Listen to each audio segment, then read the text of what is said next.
Sur l'esplanade des Invalides à Paris, une foule compacte. Ce dimanche, plus de 100 000 personnes ont répondu présents pour dénoncer la résurgence des actes antisémites dans le pays.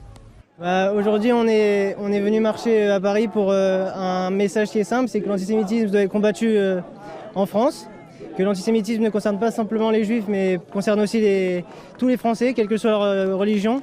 Aujourd'hui, c'est important de manifester parce que ça rappelle malheureusement les événements qui se passent à l'autre bout du monde, ou des mauvais souvenirs dans notre pays et ce qui s'est passé, et les gens ont un peu tendance à avoir la mémoire courte. Donc c'est important de montrer qu'on est aujourd'hui unis dans une grande nation et qu'il faut faire la part des choses avec ce qui peut se passer en Israël et en Palestine. Attaquer des gens parce que là-bas il s'est passé quelque chose, non, il ne faut pas exagérer. Et moi je fais partie d'une association où il y a une majorité de musulmans. On ne se tape pas dessus. Ni parce que Gaza est bombardé, ni parce que des Juifs sont assassinés.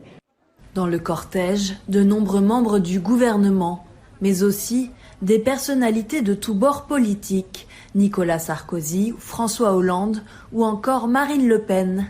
Le parti d'extrême droite Rassemblement National était également présent. Aujourd'hui, nous avons des compatriotes qui vivent dans la peur, qui envisagent de quitter le pays parce qu'ils ne se sentent pas en sécurité. Et donc précisément, moi, il m'apparaît être du rôle des responsables politiques de travailler ensemble. Depuis le début de la guerre entre Israël et la Palestine, plus de 1000 actes antisémites ont été enregistrés en France, allant de tags à des insultes contre la communauté juive. C'est 3 fois plus que toute l'année 2022.